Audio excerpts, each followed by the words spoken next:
Buenas tardes a todos.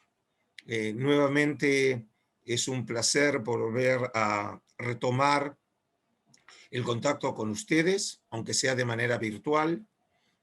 Hoy, como parte de este Seminario Internacional de Arqueología Bíblica, con el tema La arqueología y las escrituras, ciencia o fe, tenemos el segundo día, la arqueología y el Nuevo Testamento. Después de haber tratado en el encuentro de ayer, de manera monográfica, dos temas específicos de tenor diverso. Como recordarán, uno fue el tema que tenía que ver con Moisés y los orígenes africanos de Israel, y específicamente el tema del milagro del mar. Y en la segunda clase nos centramos en la figura del rey David, asociado fundamentalmente con la ciudad de Jerusalén. Y en ambos casos tratamos de explorar de qué manera la arqueología nos permite iluminar estos eventos de los cuales hablan las escrituras, siempre teniendo en cuenta que ante todo tenemos un texto y los mismos textos presentan muchos desafíos. Pero obviamente, me imagino para muchos de ustedes, esto tenía que ver con algo muy lejano. En última instancia, estamos hablando de eventos y personas que vivieron en el origen de Israel, algo así como hace 3000 años. En el encuentro de hoy nos ocuparemos de figuras mucho más cercanas en el tiempo, bueno, todo relativamente, figuras de hace 2000 años, pero también particularmente cercanos a la conciencia de los participantes, porque hoy vamos a hablar del Nuevo Testamento y específicamente vamos a comenzar esta primera clase de hoy, la clase número 3, sobre los orígenes de Juan el Bautista en las Escrituras, en la tradición y en la arqueología.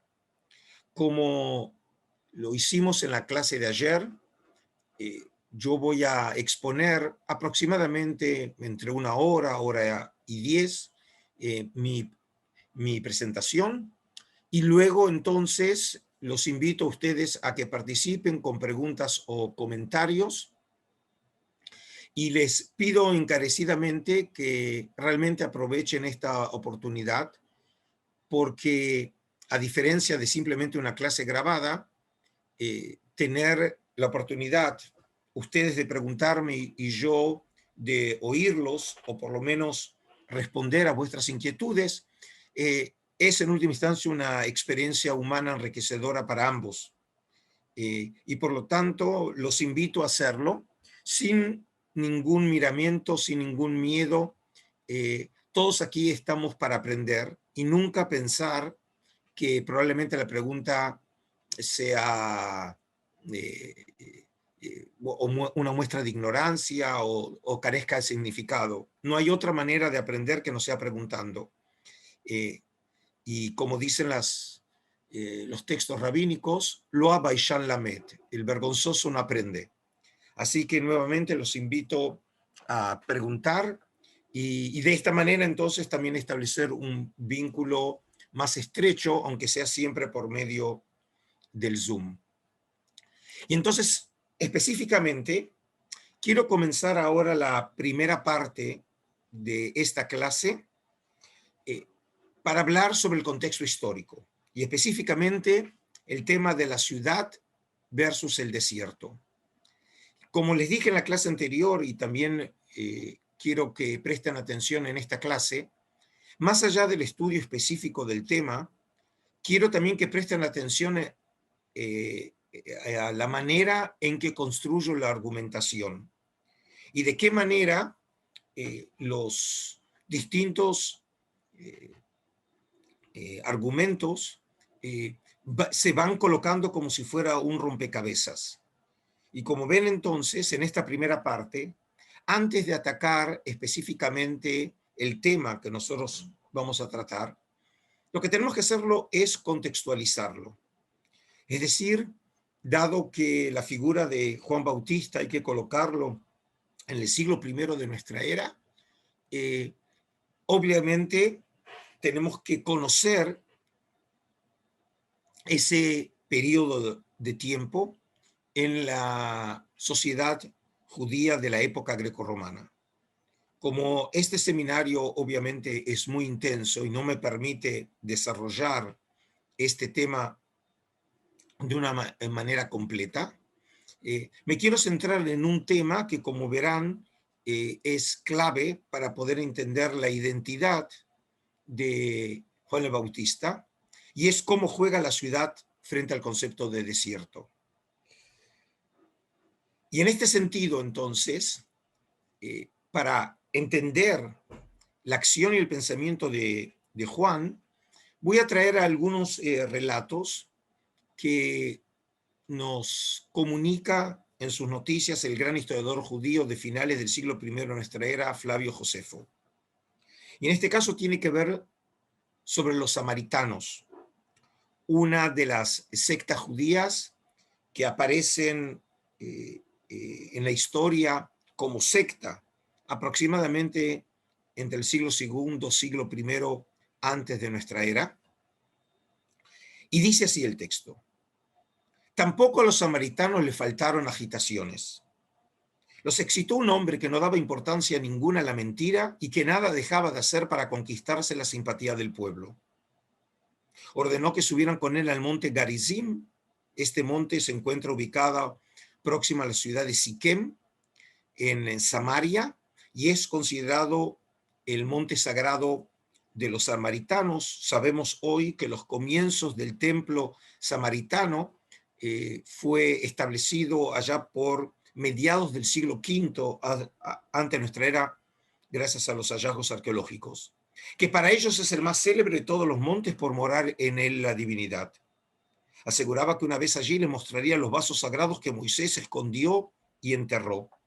Se refiere precisamente a la parafernalia del tabernáculo que, según se argumentaba, habían sido escondidos precisamente en el monte Garizim, y de esta manera también estableciendo una continuidad entre el tabernáculo de Moisés, la primera residencia de Dios en una construcción, obviamente momentánea, no como el templo de Jerusalén, algo ya fijo, pero que muestra precisamente las pretensiones de los samaritanos ser los continuadores del Israel histórico.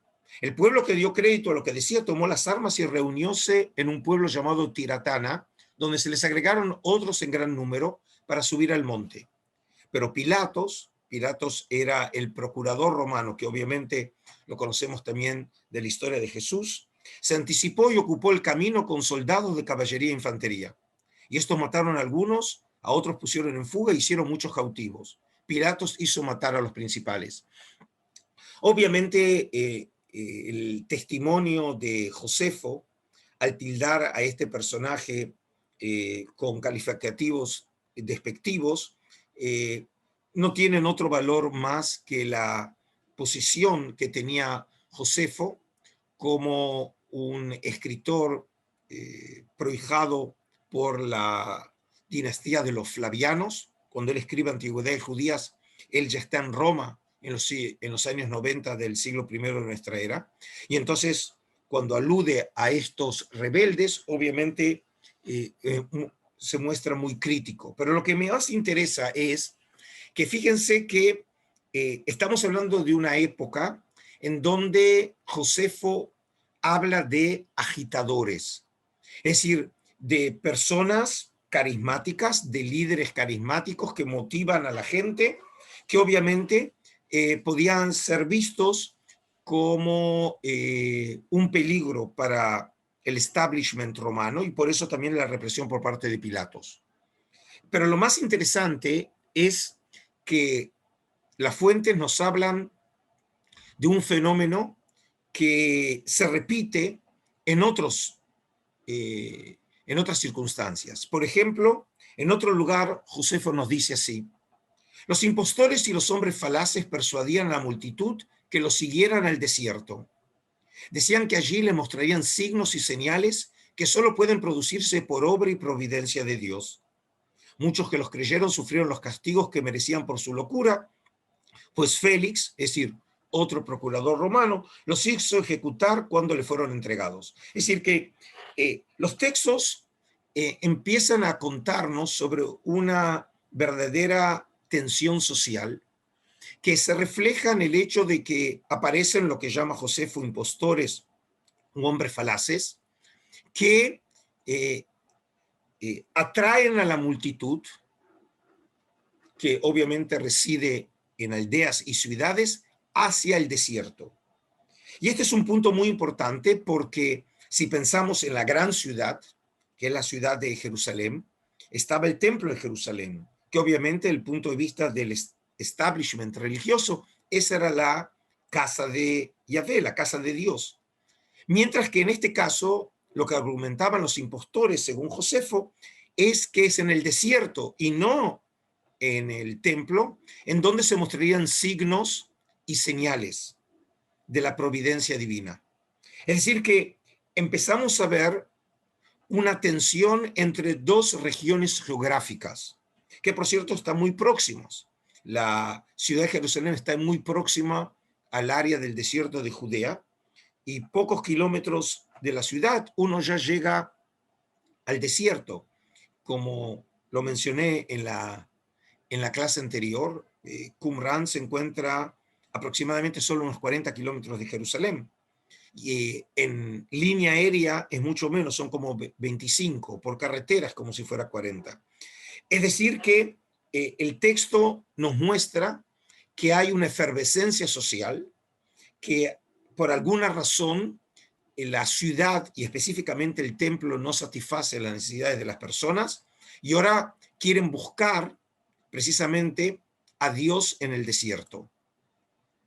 Luego tenemos otro relato de Josefo. En ese tiempo llegó a Jerusalén un egipcio que simulaba ser profeta. Obviamente, esto tiene que ver con la evaluación de Josefo, que simulaba ser profeta. Y quiso persuadir a la multitud que ascendiera con él al Monte de los Olivos. El Monte de los Olivos se encuentra al este de la ciudad de Jerusalén. Ayer, precisamente hablando de Jerusalén, aludí al Valle del Cedrón. Al occidente está la ciudad de Jerusalén, la ciudad vieja de Jerusalén, el monte del templo, el valle del Cedrón, y luego hacia el oriente está el monte de los Olivos, que se encuentra a la distancia de 5 estadios de la ciudad. Les dijo que desde allí verían caer por su orden los muros de Jerusalén y les prometió abrirles un camino para volver a la ciudad. Y es interesante porque obviamente este texto nos recuerda otra historia del pasado mítico de Israel en donde también los muros cayeron, que es la historia de Jericó. Cuando Félix oyó tales cosas, ordenó a sus soldados que tomaran las armas. Salió de Jerusalén con muchos soldados de caballería y de infantería y atacó al egipcio y a los que estaban con él. Y mató a 400 de ellos e hizo prisioneros a 200. En cuanto al egipcio, eludió el encuentro y se escapó. Ahora, como vemos, tenemos más de una historia. Y eso significa, como estudié de uno de mis grandes maestros, el gran historiador y de la época del Segundo Templo, el profesor David Flusser de la Universidad Hebrea de Jerusalén, en ciencias humanas, a diferencia de las ciencias exactas, cuando empiezan a aparecer más y más testimonios que indican un sentido determinado, significa que algo está pasando. Es decir, son un indicativo de que estas fuentes parecen aludir a un fenómeno que está sucediendo en la sociedad, por la cual produce estos líderes y encuentran realmente respuesta en el público. Ahora, obviamente, los que están participando en el curso dicen, pero ¿cómo sabemos realmente que estos relatos no son simplemente una fabricación literaria? ¿De qué manera lo podemos probar? Bueno, por supuesto, nosotros los historiadores estamos limitados por las fuentes, pero en un caso, de una manera que nosotros podemos certificar la exactitud de ciertas tradiciones, es cuando podemos cruzar la información o por lo menos aparecen testimonios en fuentes independientes precisamente sobre este fenómeno. Y por ejemplo, en este caso, en Hechos de los Apóstoles, una de las obras del Nuevo Testamento, la segunda parte del Evangelio de Lucas, tenemos la siguiente escena en el capítulo 21. Cuando ya estaban a punto de meterle en el cuartel, Pablo preguntó al comandante del batallón. Aquí el contexto es que los romanos lo toman prisionero a Pablo, y entonces el texto continúa: ¿puedo hablar contigo un momento? Y el comandante le contestó: ¿sabes hablar griego? Entonces, ¿no eres tú aquel egipcio que hace algún tiempo organizó una rebelión y se echó al desierto con 4.000 guerrilleros? Interesante. Es decir, que una fuente independiente de la tradición de Josefo, sobre la cual más adelante diré otras cosas, conoce también la tradición de un egipcio, que como vimos Josefo conocía esa tradición, y en este caso, otra vez haciendo referencia a que había atraído gente hacia el desierto. Es decir, vemos un tema constante precisamente en sacar, en atraer gente de la ciudad y llevarlos al desierto. Y luego continúa con otra historia Josefo. Siendo Fado procurador de Judea, un cierto mago de nombre Teudas persuadió a un gran número de personas que, llevando consigo sus bienes, lo siguieran hasta el río Jordán. El Jordán se encuentra en el límite oriental de la tierra de Israel, que divide la tierra de Israel con la actual Jordania. Es decir, precisamente para llegar al Jordán hay que llegar al desierto. Afirmaba que era profeta y que a su mando se abrirían las aguas del río y el tránsito les resultaría fácil. Interesante. Aquí hace precisamente alusión a un tema que nosotros ya lo conocemos, lo vimos en la clase anterior, el tema de las aguas que se abrieron, obviamente alude a la salida milagrosa del pueblo de Israel en ocasión de la salida de Egipto, y también la entrada milagrosa de las tribus de Israel a Canaán cuando se abrieron las aguas del Jordán. Es decir, como vemos, empiezan a aparecer temas que tienen que ver con el origen mismo de Israel. Y el tránsito les resultaría fácil. Y con estas palabras engañó a muchos. Pero Fado no permitió que se llevara a cabo esta insensatez. Envió una tropa de a caballo que los atacó de improviso, mató a muchos y a otros muchos hizo prisioneros. Teudas fue también capturado y, habiéndole cortado la cabeza, la llevaron a Jerusalén. Y estas cosas acontecieron siendo Cuspio Fado procurador. Es decir, vemos que no suceden estos movimientos solo en época de un solo procurador, lo que sería entonces localizar ese evento de tensión social en un momento determinado, sino que lo vemos como un constante. Y lo vemos durante el gobierno de diferentes procuradores romanos, que precisamente se manifiesta este fenómeno. Y aquí también en el caso de Teudas tenemos un paralelo a esta tradición ahora en Hechos, en el capítulo 5, cuando comenta: recordad que hace algún tiempo se levantó Teudas, alegando ser alguien importante, y unos 400 hombres lo siguieron. Para este lo mataron, sus seguidores se dispersaron y allí acabó todo. Es decir, nuevamente vemos que por lo menos en el caso del egipcio, en el caso de Teudas, hay una certificación de este fenómeno. Ahora, podría decirse que este fenómeno, en donde encontramos un líder que lleva a los hombres al desierto, tiene unas características propias, que no necesariamente a partir de ahí tendríamos que concluir acerca de una tensión estructural entre la ciudad y el desierto.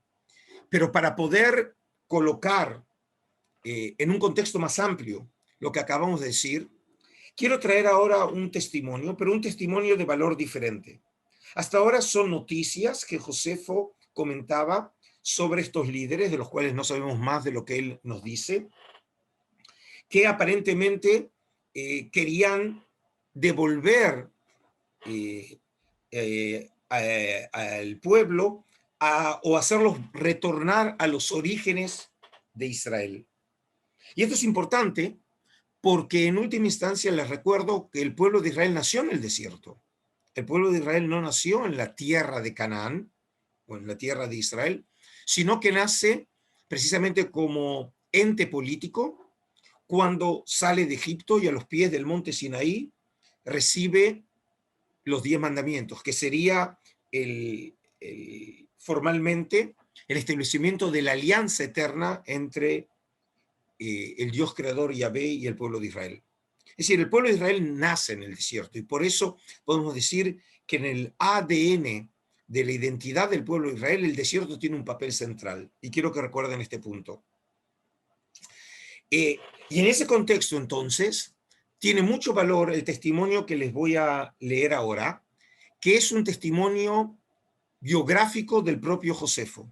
Josefo, entre sus obras, y escribió 4 obras que nos llegaron a nosotros, vimos una de ellas, Antigüedades Judías, escribió también una obra que se conoce con el nombre de Vitae, es decir, es una autobiografía de Josefo, es el primer testimonio que conocemos en Occidente de este género literario, en donde Josefo nos cuenta qué le sucedió cuando tenía 16 años.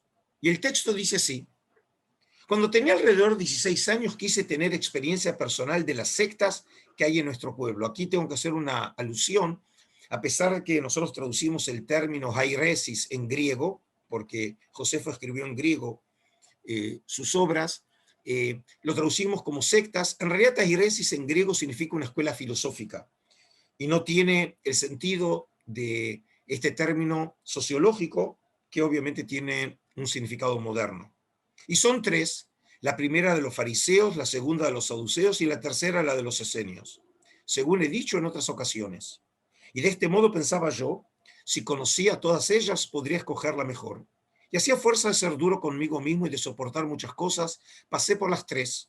Y después de haber comprobado que ninguna experiencia de aquellas me resultaba suficiente, oí hablar de un tal Banus que vivía en el desierto. Fíjense ahora, a diferencia del caso anterior, en donde nosotros hablábamos de líderes que sacan al pueblo de sus aldeas y de la ciudad hacia el desierto, aquí hablamos de alguien que vive en el desierto. Es la única fuente que nosotros conocemos acerca de un tal Banus.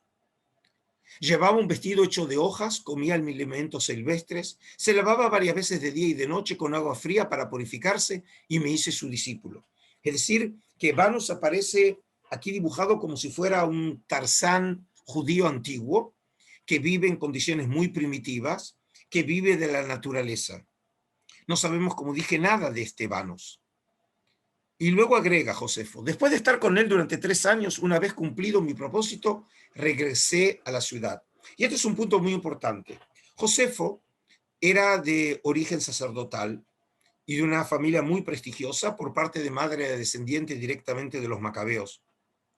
Y obviamente, como parte de la aristocracia de Jerusalén, también tuvo una muy buena educación. Prueba está que sus escritos revelan el conocimiento no solo de la lengua griega, sino también el dominio de la ciencia histórica. Escribe historia como Tucídides y Polibio habían enseñado a escribir historia. Y por lo tanto, estamos hablando de una persona muy bien educada. Y él cuenta que estuvo 3 años en el desierto. Es decir, estuvo con Banus. Y es de esperar, dado que lo que él quería era agregar conocimiento, es que Banus tenía lo que enseñarle. ¿Dónde se podía obtener una buena educación hace 2000 años atrás? La universidad de esos años era el Templo de Jerusalén, precisamente el lugar en donde también a ese mundo pertenecía Josefo. Por supuesto que no sabemos quién era Banus, pero no sería imposible suponer que probablemente Banus también había tenido un origen sacerdotal. Y eso nos lleva entonces a plantear la pregunta: ¿por qué un sacerdote habría de vivir en pleno desierto viviendo como un hombre primitivo? Pero nos muestra entonces aquí también algo muy interesante, y es que Banus fue seguramente buscando algo en el desierto, y Josefo, precisamente, oyendo sobre este Banus, piensen que en esa época no estamos hablando de, no tenía ni Twitter, ni WhatsApp, es decir, que el nombre de Banus iba delante de él, y entonces su fama hizo que alguien un residente de Jerusalén como Josefo decidiera llegar al desierto de Judea precisamente para ser formado por vanos. A pesar de que Josefo no hace referencia a que haya habido otras personas con él, es de suponer que no era el único alumno o discípulo de vanos. Y en este caso, obviamente, ya pueden ustedes intuir por qué traigo esta fuente, porque mucho recuerda la figura de Juan el Bautista. Y en este contexto, entonces, podemos ver que lo que vamos a ver en unos momentos más sobre Juan el Bautista, a pesar de que parece algo excepcional, formaría parte de un fenómeno histórico, social, religioso, que sucede precisamente en el siglo I de nuestra era, que es precisamente la época de Juan. Ahora, hasta ahora lo único que quise es presentar el contexto. Y ahora entonces sí vamos a centrarnos en los testimonios literarios sobre Juan el Bautista a la luz de la arqueología. Y vamos a tratar de explorar precisamente lo que este seminario trata de explorar, de qué manera la literatura y la arqueología pueden en algunos casos iluminarse, o por lo menos la arqueología puede también permitirnos ver aspectos diferentes del testimonio literario. En primer término, nosotros tenemos una fuente independiente sobre Juan Bautista, además de los evangelios que vamos a ver en unos momentos más, y es Flavio Josefo. Flavio Josefo vivió, como dije, en la segunda mitad del siglo I. Es decir, no vive en la época de Juan. Juan vive en la primera mitad del siglo I.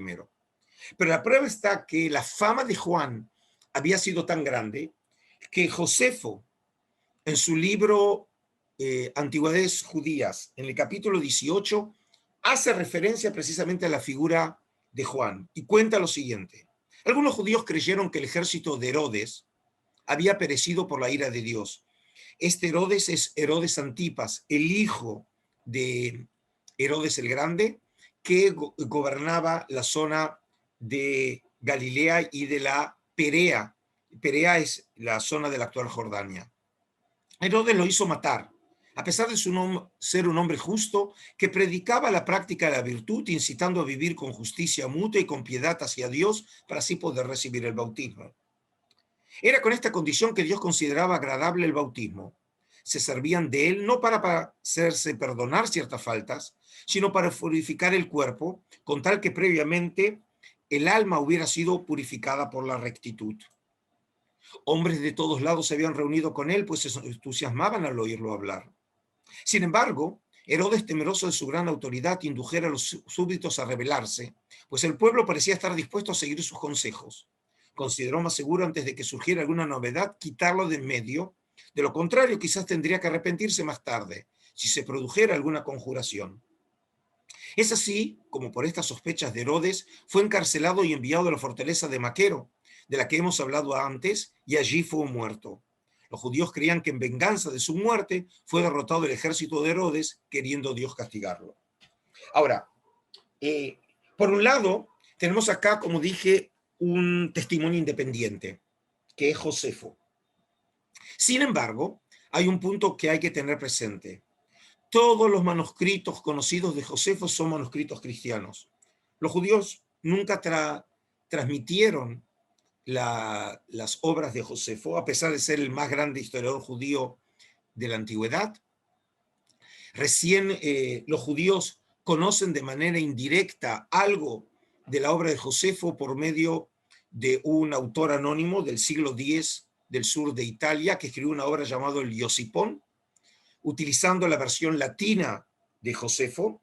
En hebreo compone una historia de Israel, pero como dije, de manera indirecta, y recién se empieza a conocer sobre Josefo en época mucho más tardía, a partir del Renacimiento. ¿Y por qué digo esto?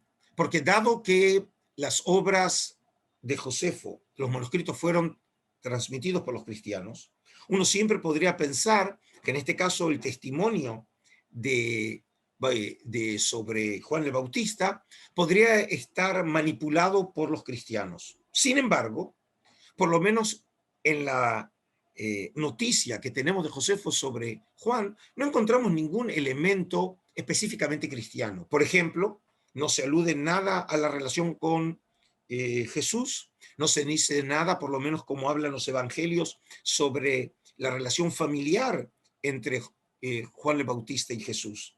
Y de aquí entonces que parecería ser una noticia independiente. Y como vimos, recuerden algo también lo que vimos en la primera parte de la clase de hoy. Vemos a un líder carismático que convoca a seguidores y obviamente eso crea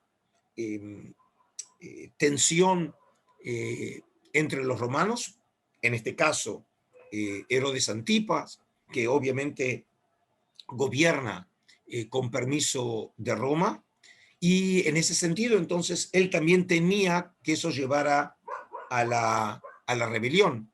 Y como ven, en última instancia, lo que cuenta Josefo es sobre la virtud de Juan y de su mensaje religioso, sin aludir aquí a aspectos escatológicos.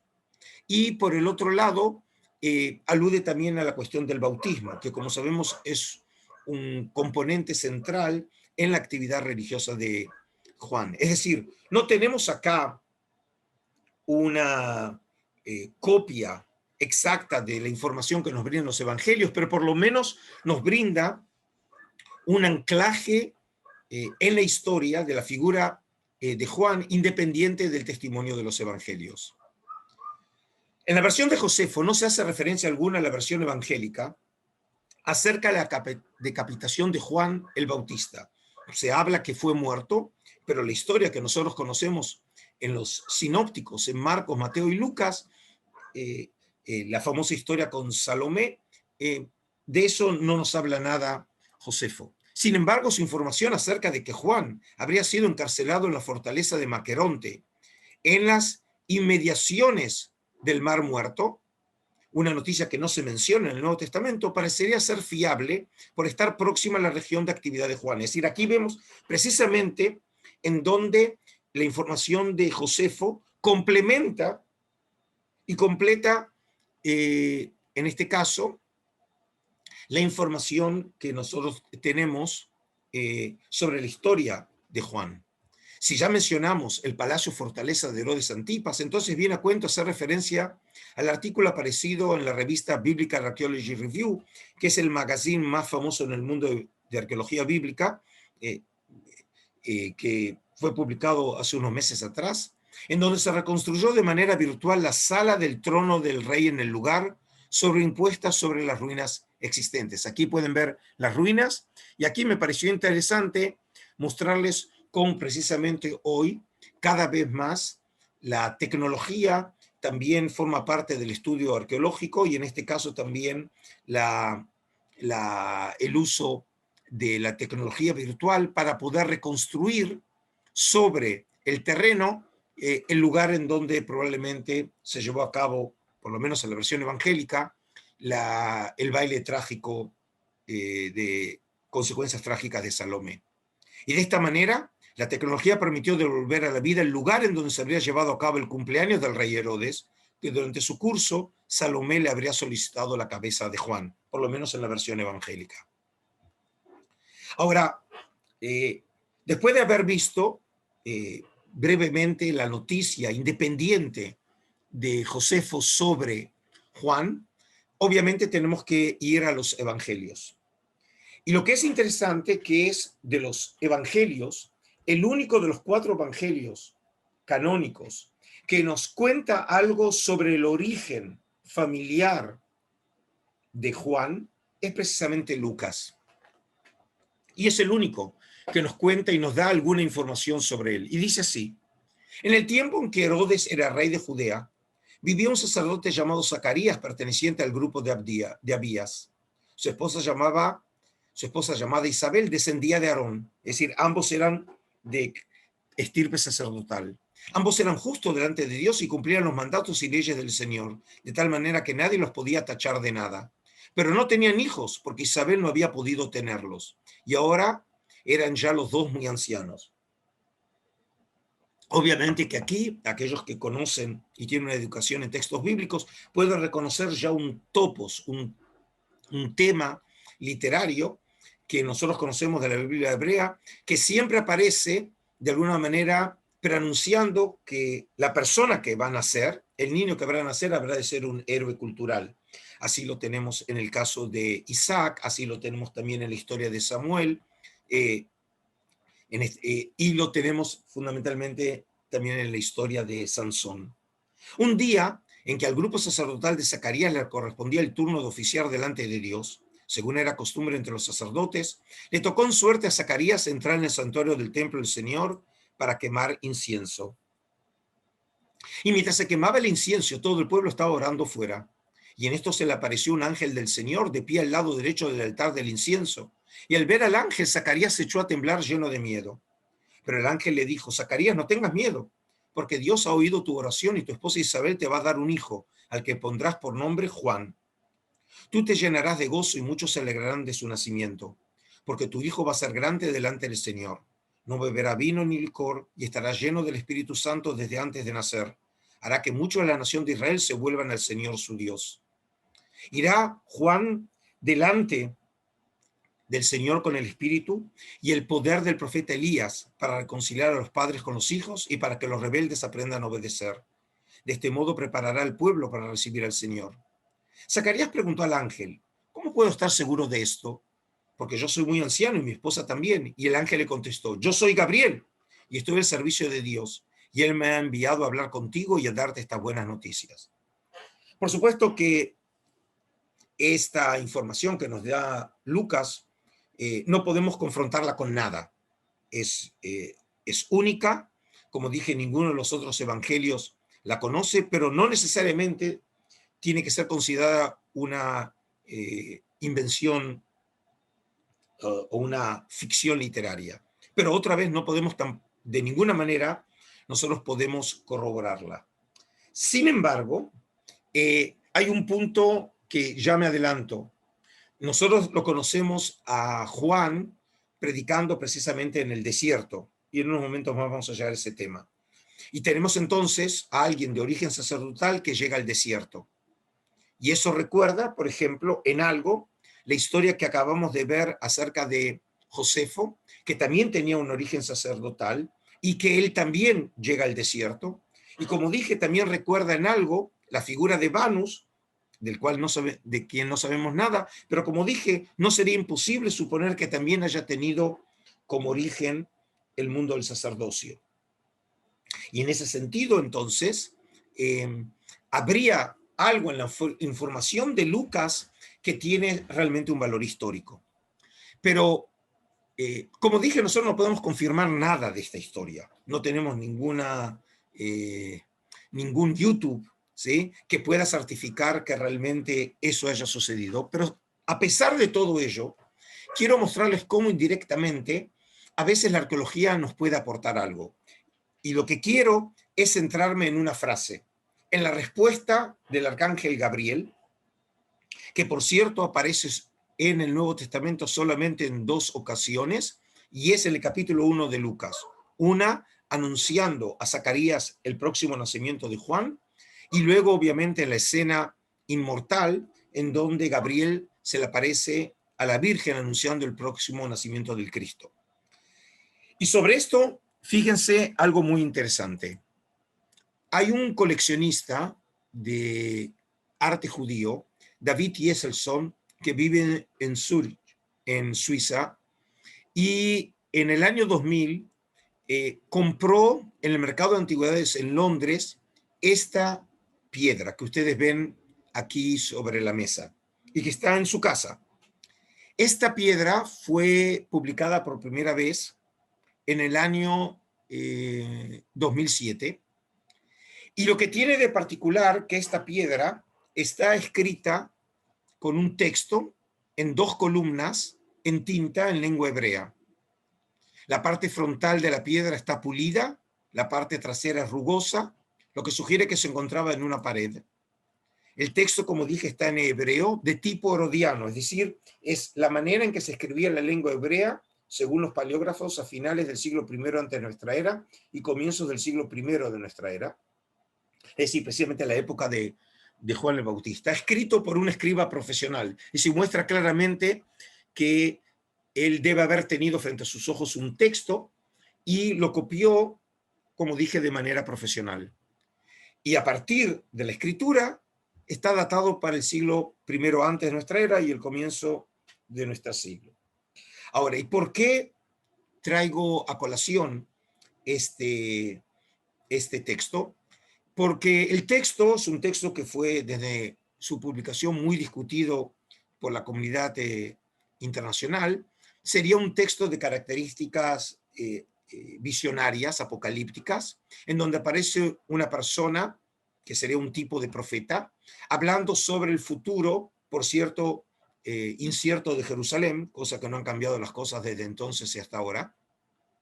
Y lo que más significativo para nosotros es que hay un momento que él está hablando con alguien y le pregunta lo siguiente, y es precisamente en esta línea, en la línea 77, y la pregunta es, Miata, Ani Gabriel, ¿quién eres?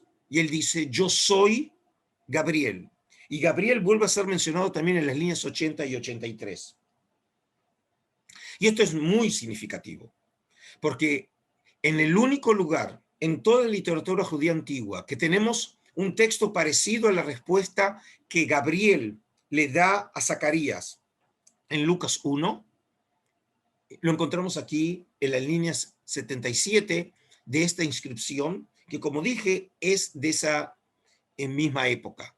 Obviamente la respuesta en el Nuevo Testamento está en griego, el texto en griego dice ego eimi Gabriel, es decir, yo soy Gabriel, y aquí obviamente el texto está en hebreo, pero tenemos la misma fórmula, y esta fórmula también llama la atención porque refleja un fenómeno cultural del judaísmo intertestamentario, el judaísmo del Segundo Templo, en donde los ángeles, a diferencia del mundo bíblico, tienen personalidad, incluso tienen nombre. Una de las características de la angelología del mundo bíblico es que los ángeles son anónimos. El único que tiene identidad, obviamente, es Yahvé, y su nombre solamente los elegidos lo pueden conocer, como es el caso de la historia de Moisés y la zarza en Éxodo 3. El texto, en este caso, de esta inscripción, que se la conoce la revelación de Gabriel en la literatura científica, se encuadra precisamente y se la puede articular con la respuesta de Gabriel en Lucas. Y por lo tanto, nos permite ver que el texto de esta inscripción de alguna manera dialoga con nuestro evangelio de Lucas. Obviamente no prueba nada, no significa que lo que se cuenta en Lucas 1 sucedió en la historia, pero por lo menos nos muestra que la tradición en Lucas se articula con una realidad cultural, literaria, religiosa, que se ve corroborada por esta inscripción. Ahora quiero aludir a otro punto. En Lucas 1 también se conoce el lugar de nacimiento, o se hace referencia a la región de nacimiento de Juan. Por aquellos días María se dirigió deprisa a un pueblo de la región montañosa de Judea y entró en casa de Zacarías y saludó a Isabel.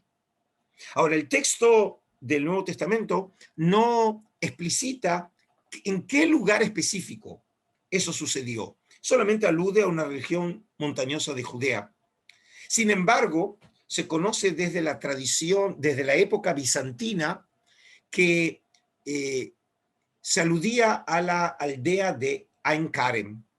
Ain Karem hoy es un barrio del sur de Jerusalén, pero antiguamente y durante muchos siglos fue simplemente una aldea fuera de Jerusalén, por cierto, un lugar muy pintoresco, y es un lugar también muy visitado por el turismo, porque, por ejemplo, el turismo llega a ver la iglesia de la Visitación, La tradición cristiana, como dije desde la época bizantina, atribuye la primera construcción edilicia de la actual iglesia de la Visitación a Helena de Constantinopla, madre de Constantino el Grande, hacia principios del siglo IV.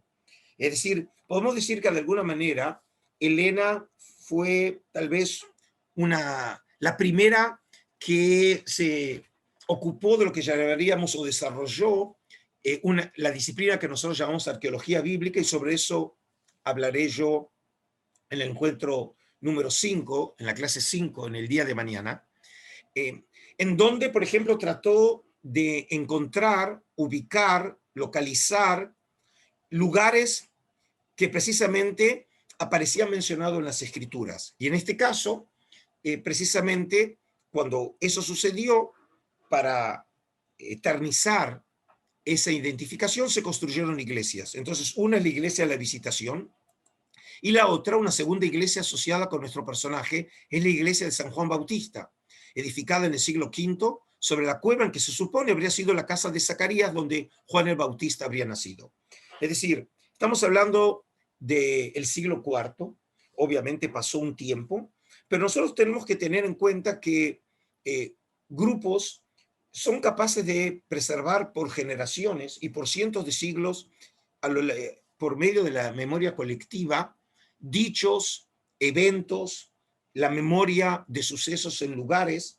Nosotros los modernos, obviamente muchas veces mal comprendemos e incluso no valoramos el valor de la tradición, pero en este caso puede ser, por lo menos teóricamente, que la tradición haya preservado la memoria del lugar de nacimiento de Juan el Bautista, que, como decimos, según Lucas, era o tenía como origen una familia sacerdotal, y no está muy lejos de Jerusalén, precisamente el lugar en donde vimos en la escena Zacarías servía en el templo.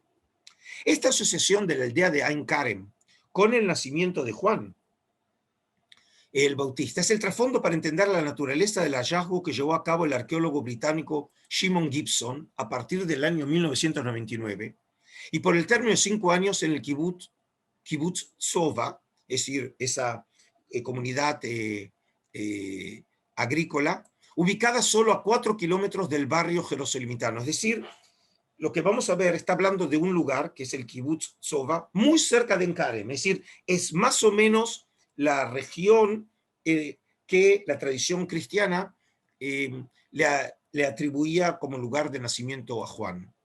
Las conclusiones de las investigaciones las publicó en un libro publicado en el 2004 llamado The Cave of John the Baptist, la cueva de Juan el Bautista, que por lo menos yo no sé si hasta ahora fue traducido al español. Lo estuve buscando y por lo menos no encontré referencia. Puede ser que eso haya sucedido desde entonces. En las inmediaciones del kibutz, Gibson encontró una cueva de 24 metros de profundidad. Su interior no es muy amplio, apenas 4 metros de ancho y otros 4 metros de alto, en donde se encontraron 250.000 piezas de alfarería, que aparentemente habrían pertenecido a artefactos utilizados en asociación con la práctica bautismal. Así también los estudiosos hallaron una escalera de 28 escalones que conduce a una cámara con una piedra ovalada, con una huella de un pie y un nicho en ella, donde supuestamente se habría colocado aceite para bañar el pie del creyente. Sin embargo, el hallazgo más espectacular en la cueva lo representa el grabado de un hombre con un báculo y vestido con lo que parecería ser una vestimenta hecha de piel.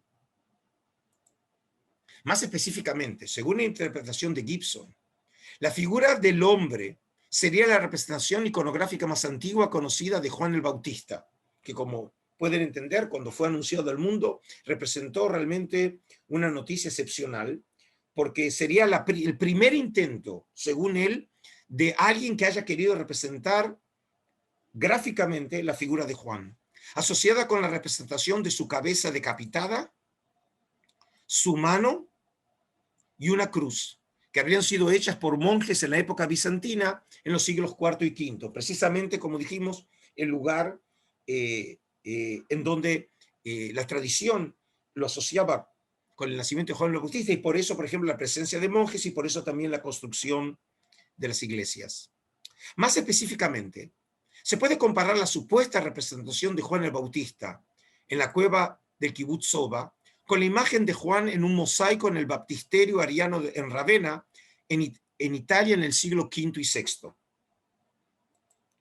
Como se puede ver en ambas representaciones, Juan aparece vestido con una piel de animal.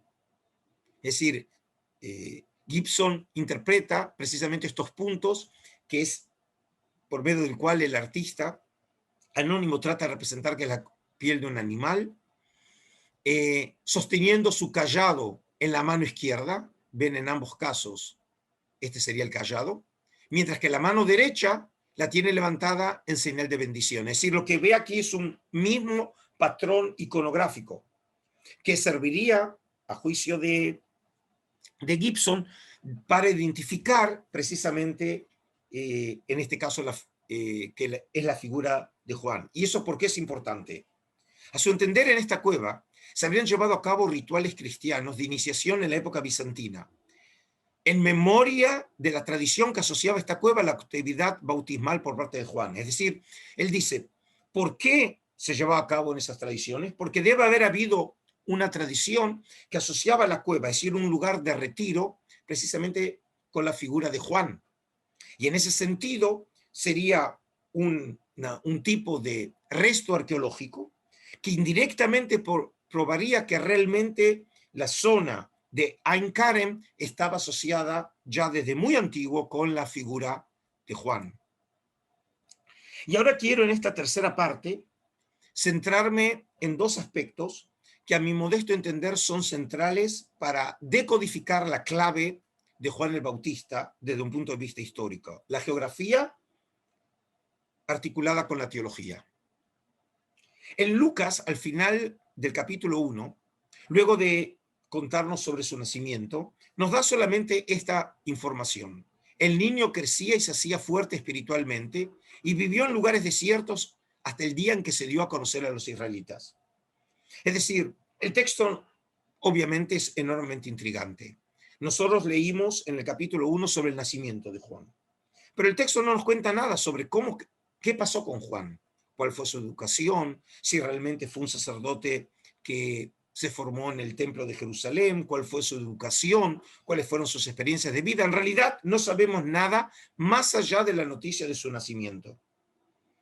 Y luego aparece este versículo en donde dice que creció en el desierto. Algunos entienden que por ahí fue una fabricación literaria por parte de Lucas para poder conectarlo con lo que luego sí la tradición cristiana antigua sabía, que era que su mensaje era en el desierto. Pero obviamente no nos explica nada sobre por qué fue al desierto, desde cuándo estuvo en el desierto, con quién estuvo en el desierto. Pero por el otro lado, nos recuerda en algo la dinámica que vimos antes en la historia de Josefo.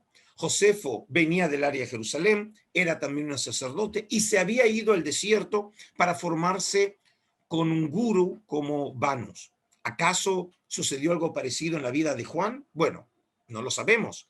Pero otra vez, no nos queda otra cosa a los historiadores, en este caso, tratar de llenar el vacío por medio de la información que nos llegó del mundo antiguo. Cualquiera hayan sido las razones que lo llevaron a Juan el Bautista a dejar su familia, la ciudad de Jerusalén y el templo, es un hecho que los evangelios conocían que su lugar de operación había sido el desierto, o más precisamente en el desierto de Judea. Solamente Mateo precisamente habla de un desierto específico, en la región del Jordán. Veamos cómo lo presenta este asunto el Evangelio de Marcos, considerado el más antiguo de todos los evangelios canónicos. Les recuerdo, hay 4: Marcos, Mateo y Lucas y Juan. Y según los biblistas, Marcos fue editado en algún momento entre el año 60 y 70, muy próximo a la destrucción del templo de Jerusalén por los romanos en el 70. Y así nos cuenta Marcos. Marcos comienza su evangelio, esta biografía, esta buena nueva sobre Jesús, no con la figura de Jesús, sino precisamente con Juan. Comienzo el evangelio de Jesucristo, Hijo de Dios, conforme está escrito en Isaías el profeta.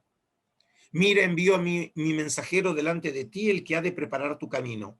Y en este caso, una cita de Malaquías, el último profeta según la tradición bíblica, capítulo 3, versículo 1, voz del que clama en el desierto, preparad el camino del Señor, enderezad sus sendas, Isaías 40, versículo 3. Y apareció Juan bautizando en el desierto, proclamando un bautismo de conversión para perdón de los pecados. Es decir, como dijimos, en realidad el texto de Marcos, a diferencia de Lucas, comienza con la figura de Juan sin explicarnos nada sobre quién es Juan. El texto presupone que probablemente los oyentes o los lectores conocían sobre esta figura, pero él mismo no nos da ninguna información sobre él. Pero de todas maneras, el primer encuentro con él lo encontramos en el desierto. A pesar de guardar silencio sobre los comienzos de Juan el Bautista, sea por desconocimiento o por omisión voluntaria, es un hecho que Marcos sabía que Juan el Bautista había proclamado su mensaje de conversión en el desierto. Según esta noticia, Juan habría ido al desierto en cumplimiento de los oráculos anunciados por Malaquías, y especialmente por el prestigioso profeta de Israel, Isaías, hijo de Amós. Isaías, el profeta, vivió hace 2800 años, es decir, ya para ellos, en esa época, era un reverenciado profeta. Y el texto dice así: voz del que clama en el desierto, preparad el camino, la expresión en hebreo para aquellos por ahí que sí sepan hebreo, panu derech, del Señor, enderezad sus sendas. Isaías 40, versículo 3. Ahora, esta manera de presentar la figura de Juan, trayendo un texto prueba, lo que se llama técnicamente el texto prueba, no es algo extraño para aquellos que conocen la literatura judía. Los judíos siempre con el propósito de justificar una creencia o una acción, recurren precisamente a un texto, y en este caso, insinuando que lo que había anunciado el profeta Isaías era realmente lo que se había cumplido con la figura de Juan. Aquí simplemente tengo que hacer una salvedad. A pesar de que nosotros decimos el profeta Isaías, los biblistas decimos que a partir del capítulo 40 ya no es el profeta Isaías del siglo VIII, sino es un profeta llamado el segundo Isaías o el Deutero Isaías, que vivió en la época exílica y posexílica del siglo VI. Pero obviamente es algo irrelevante para esos años. Cuando citaban a Isaías, creían que era el profeta Isaías. Si estudiamos con más cuidado el versículo referido a manera de texto prueba de Isaías 40, versículo 3, para justificar la presencia de Juan en el desierto, uno llega a la conclusión de que el texto mencionado en Marcos sigue la lectura presente en la Septuaginta, la traducción griega a las escrituras hecha por judíos en Alejandría entre los siglos III y antes de la era común. Es decir, la cita de Marcos sigue la lectura de la versión griega, la voz de que clama en el desierto. Phone boentos entei heremon. Como ven, obviamente, para poder estudiar estos temas hay que conocer las lenguas, sea el hebreo, sea el arameo y en este caso también el griego. ¿Qué podemos concluir a partir del uso de este oráculo de Isaías? ¿Acaso la cita de este oráculo habría sido un recurso utilizado por un escriba cristiano antiguo para justificar la actividad de Juan en el desierto? ¿O tal vez el mismo habría sido un texto utilizado por el mismo Juan o su círculo? Si la pregunta es importante. Es decir, ¿acaso Juan habría recurrido a esa cita o simplemente es un artilugio literario por parte de un escriba? Según la tradición presente en el Evangelio de Juan, el mismísimo Juan el Bautista habría hecho recurso de este texto de Isaías para explicar su actividad en el desierto. Nuestro texto es simplemente una cita, pero no se dice que Juan haya recurrido a esa cita. En Juan, el Evangelio de Juan, sí es el caso. Así se nos cuenta en Juan capítulo 1. Los judíos de Jerusalén enviaron sacerdotes y levitas a Juan a preguntarle quién era. Y él confesó claramente: yo no soy el Mesías. Le volvieron a preguntar: ¿quién eres pues? ¿El profeta Elías? Juan dijo: no, no lo soy. Ellos insistieron: ¿entonces eres el profeta que había de venir? Contestó: no. Le dijeron: ¿quién eres pues? Tenemos que llevar una respuesta a los que nos han enviado. ¿Qué puedes decirnos acerca de ti mismo? Y Juan les contestó: yo soy como dijo el profeta Isaías, una voz que grita en el desierto, abrid un camino recto para el Señor. Es decir, claramente en este caso, Juan se ve como cumpliendo precisamente las palabras del profeta Isaías. Es decir, él sería el que llenó de contenido el anuncio de ese profeta, que para ese entonces había vivido 600 años antes, y él precisamente lo cumplía. Y esta manera de ver la relación entre un texto profético y la realidad histórica, obviamente también la conocen los participantes de los propios evangelios, cuando muchas veces se hace referencia a un texto prueba para probar que Jesús cumplió las escrituras. A pesar de la evidencia de este texto, un lector objetivo y crítico podría dudar con justicia sobre la verosimilitud histórica de este texto, aduciendo que tal vez la noticia podría haber sido fabricada por un autor cristiano antiguo con un propósito apologético. Es decir, ¿de dónde podemos saber que realmente Juan podría haber realmente recurrido a ese texto? En caso de que así fuera argumentado, ¿cómo sería posible establecer la autenticidad de esta tradición atribuida a Juan? Porque es todo el tiempo lo que nosotros queremos explorar. Si acaso, en este caso, la literatura puede ser también testimonio de un personaje histórico o de lo que realmente dijo esa persona. En otras palabras, ¿qué tipo de argumentos se podría traer para aprobar o desaprobar la veracidad de la noticia?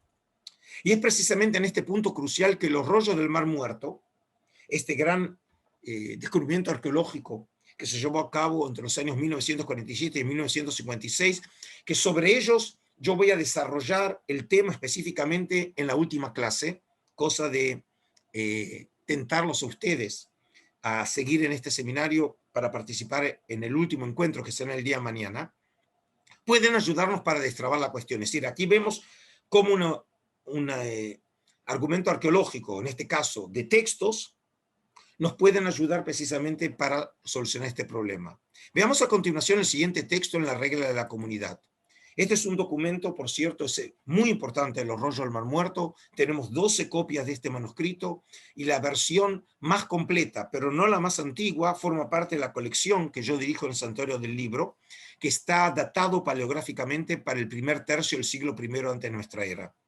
El texto específico de la regla de la comunidad, columna 8, que traigo a colación, dice así: y cuando estos existan como comunidad en Israel según estas disposiciones, se separarán de medio de la residencia de los hombres de iniquidad para marchar al desierto, para abrir allí el camino de aquel. Es decir, el autor anónimo está aludiendo precisamente a su movimiento y dice precisamente que es una regulación religiosa, que ellos no pueden vivir con los pecadores, probablemente sea una referencia a la ciudad de Jerusalén, a los pecadores, lo que hay una polémica entre la comunidad de Qumran, que sobre eso hablaremos mañana, y el sacerdocio de Jerusalén, y lo que tiene que hacer es marchar al desierto. Es decir, nuevamente vemos la misma dinámica, que por razones diferentes vimos grupos de rebeldes, como Josefo nos decía que iban al desierto, como lo vimos, por ejemplo, en la historia de Josefo y Banus, y en este caso, aquí un grupo que también llega al desierto, probablemente para encontrarse con la divinidad. ¿Cómo está escrito? Y dice, en el desierto preparate el camino de, y en el original hay 4 puntos, porque el autor no quería, en un texto que no es la copia de un texto sagrado, como sería el libro de Isaías, profanar el nombre de Dios. Y por eso la técnica, en este caso, que es una de ellas que encontramos en los rollos, es señalarlo con 4 puntos. Enderezate en la estepa una calzada para nuestro Dios. En este texto, el autor anónimo de la comunidad del Mar Muerto, haciendo referencia a los orígenes del movimiento, nos decía que los fundadores se habían separado de en medio de la residencia de los hombres de iniquidad con el propósito de ir al desierto para abrir allí el camino de aquel, es decir, de Yahvé. Siguiendo la práctica judía tan común de recurrir a un texto prueba a manera de legitimación de una acción, el autor recurrió al texto de Isaías 40, versículo 3, el mismo que aparece en la tradición sobre Juan el Bautista. El mismo. Pero a diferencia de la versión del texto en el Nuevo Testamento, aquí la versión utilizada seguía la que nosotros conocemos por la tradición masorética. Y la versión masorética lee de otra manera el texto. El texto, según la versión masorética, hay que leerlo. Una voz clama, en el desierto abrid un camino a Yahvé.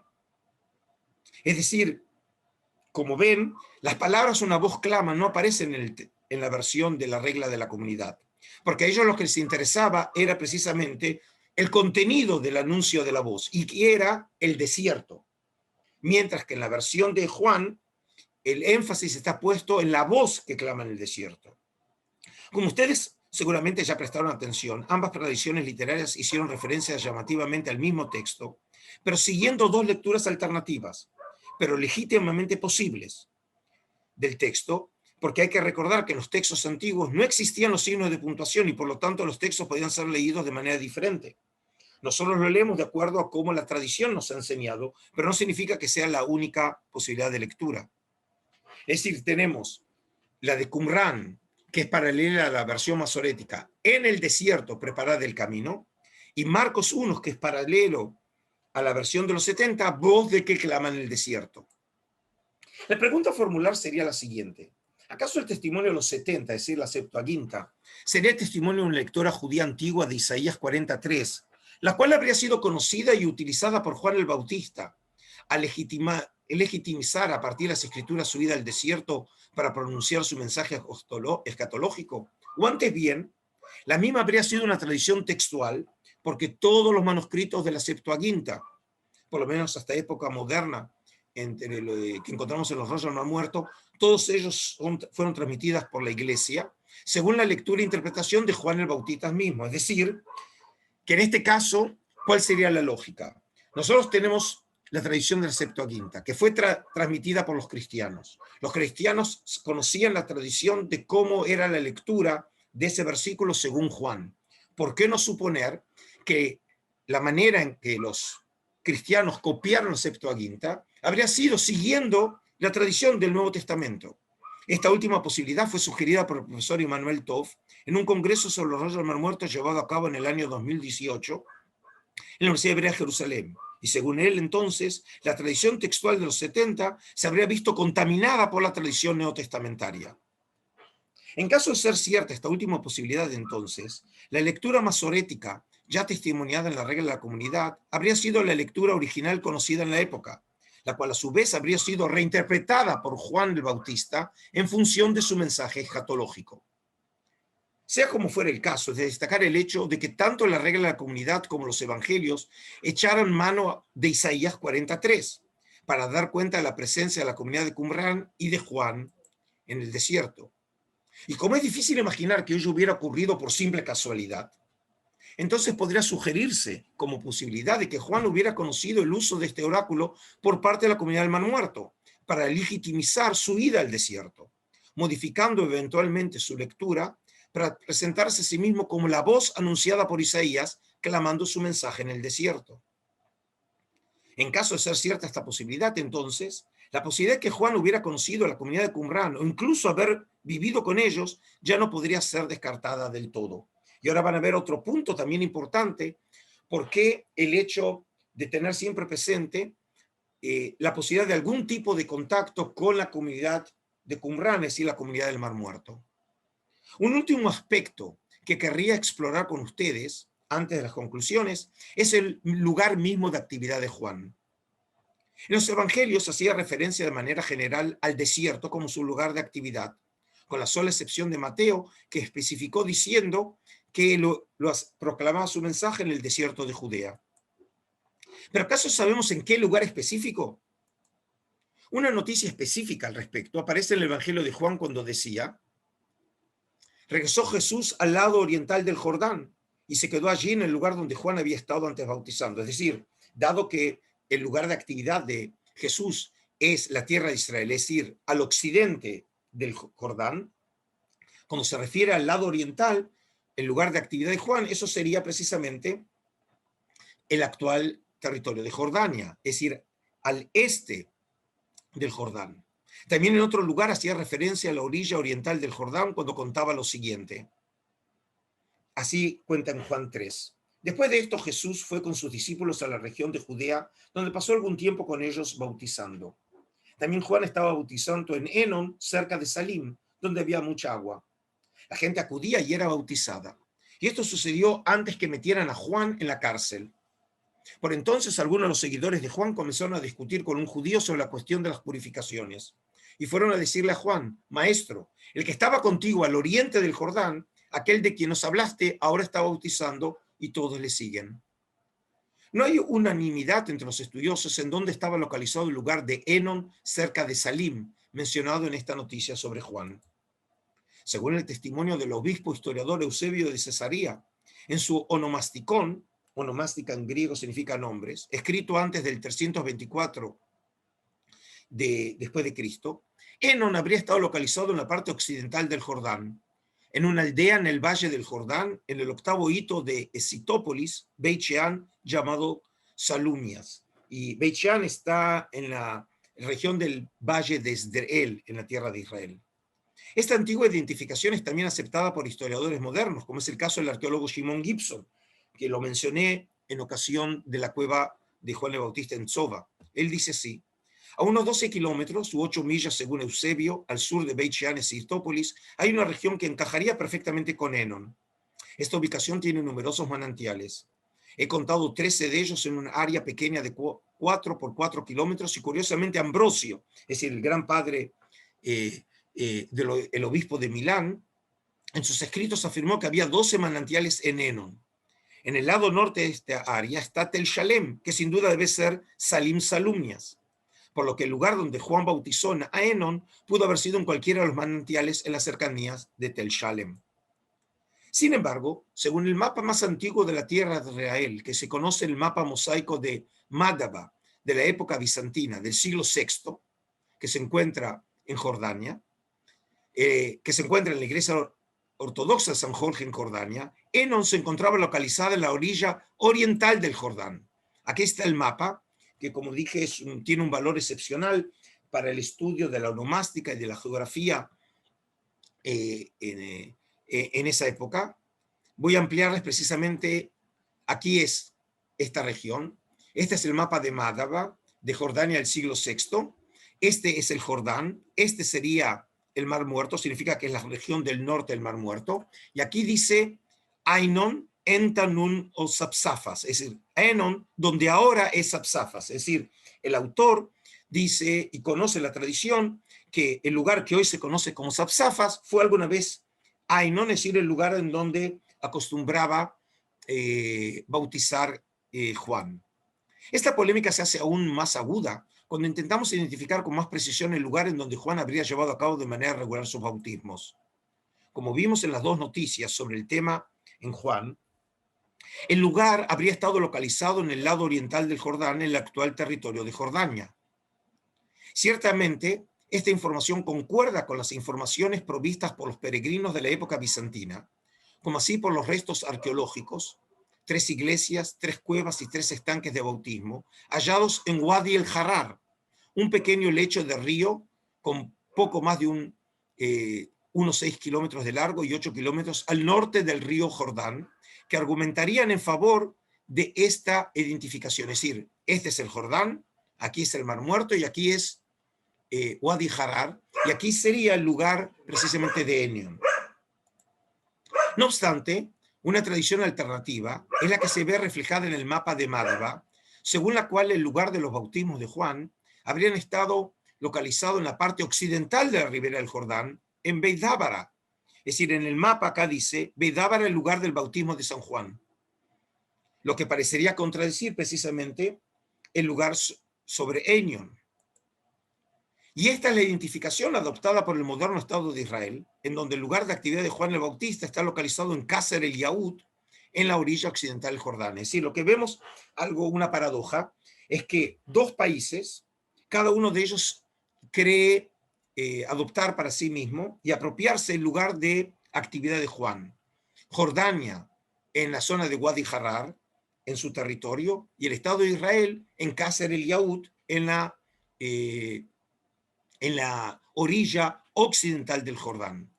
La polémica acerca de la identificación precisa del lugar de actividad de Juan el Bautista no tiene relevancia solo en el plano turístico, sino antes bien y principalmente en el plano histórico-teológico. Porque todo llevaría a suponer que la elección del lugar de actividad de Juan para efectuar su bautismo de conversión habría estado ligado a su manera de autopercibirse, como así también con su teología de salvación. En muchas ocasiones, Los textos asociados con la figura de Juan dan a entender que el Bautista se habría visto asociado con la figura del profeta Elías, sea por su vestimenta, su estilo de vida solitario y especialmente por la creencia ya expresada en las Escrituras que este profeta, quien no había muerto como los mortales, habría de volver a reaparecer a finales de los tiempos. Por ejemplo, Malaquías dice al final: he aquí que yo os envío al profeta Elías antes que llegue el día de Yahvé grande y terrible.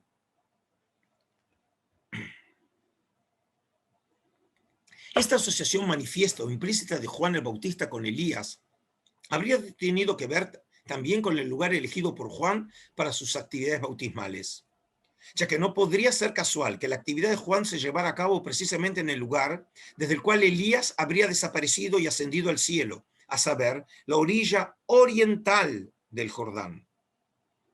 En 2 Reyes, capítulo 2, nos cuenta lo siguiente: entonces Elías, que estaba caminando con su discípulo Eliseo, y él venía desde Jericó, tomó su capa, la enrolló y golpeó el agua, y el agua se hizo a uno y otro lado, y los dos cruzaron el río como por tierra seca. Obviamente, como ven, es el mismo tema que ya lo vimos en la historia de ayer de la salida de Egipto, es la historia de el pueblo de Israel entrando a la tierra de Israel, y precisamente lo vimos también en una de las referencias, cuando uno de los profetas falsos, según Josefo, había llevado al pueblo al Jordán y también le había prometido que se abrirían las aguas. Y de pronto, mientras ellos iban caminando y hablando, apareció un carro de fuego con caballos también de fuego que los separó, y Elías subió al cielo en un torbellino.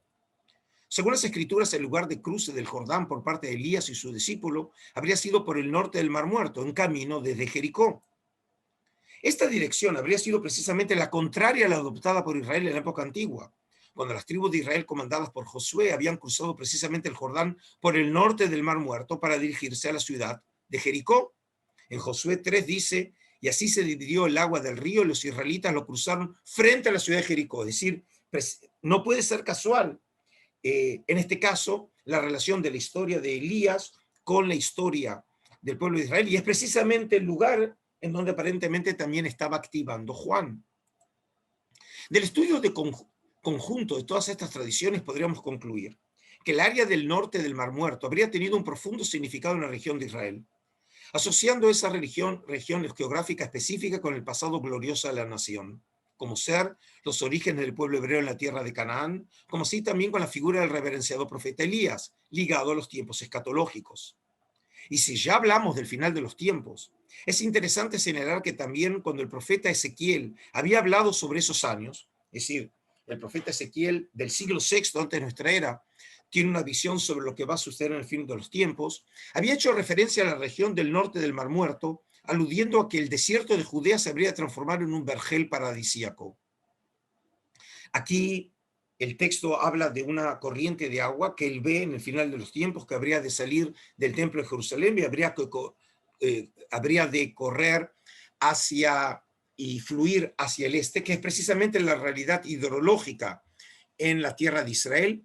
Jerusalén se encuentra sobre las montañas de Judea y las corrientes van a fluir hacia el Mar Muerto. Y entonces lo que ve que a medida que él iba avanzando en el torrente, las aguas crecían, porque el agua había crecido hasta hacerse un agua de pasar a nado, un torrente que no se podía atravesar. Y entonces me dijo, el referente aquí es el ángel: ¿has visto, hijo de hombre? Me condujo y luego me hizo volver a la orilla del torrente.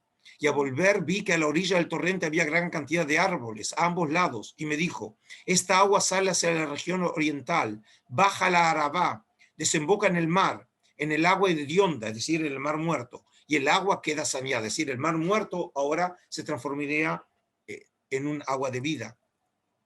Por donde quiera que pase el torrente, todo ser viviente que en él se mueva vivirá.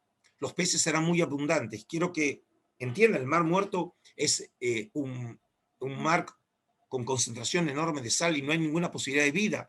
Pero en la imaginación religiosa de Ezequiel, imagina que ese lugar habría de ser un vergel, porque allí donde penetra esta agua lo sanea todo y la vida prospera en todas partes hasta donde llega el torrente. A sus orillas vendrán los pescadores, desde Engedi hasta Neglaim se tenderán redes. En Gedi es al sur de Qumran, es precisamente una de las poblaciones próximas al Mar Muerto. Los peces serán de la misma especie que los peces del mar, grande y muy numerosos. Pero sus marismas y sus lagunas no serán saneados, serán abandonados a la sal.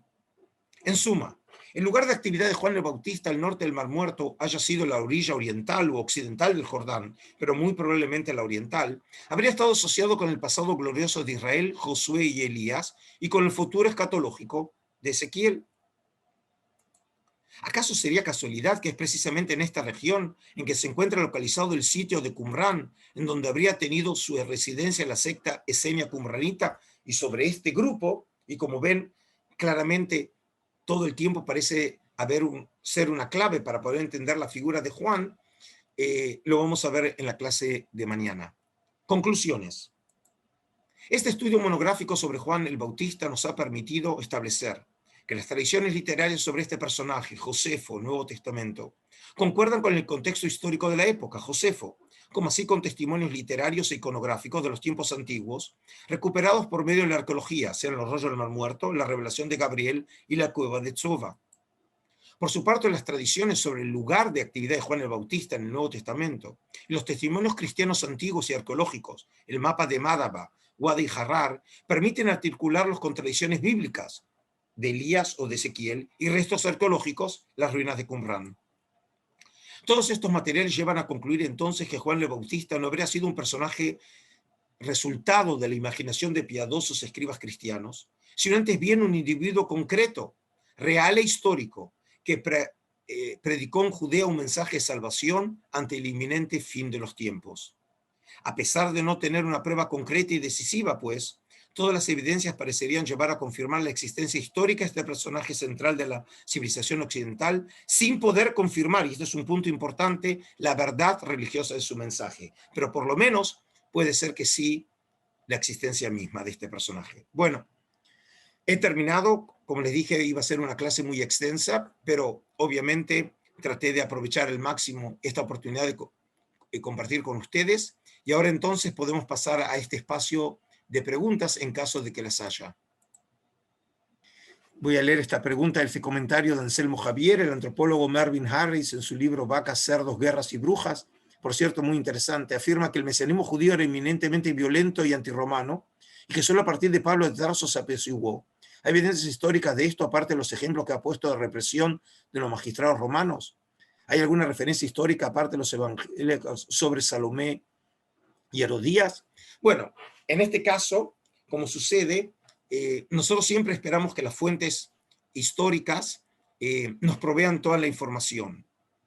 Claramente no fueron escritas para los historiadores contemporáneos y por eso nosotros tenemos que satisfacernos con lo que tenemos. Y en algunos casos podemos también cruzar la información. Así que lo que sabemos sobre los movimientos rebeldes lo sabemos precisamente gracias a Josefo y tenemos que dar gracias que tenemos una obra como Josefo, porque si no, en ese caso también poco sabríamos sobre esa realidad social.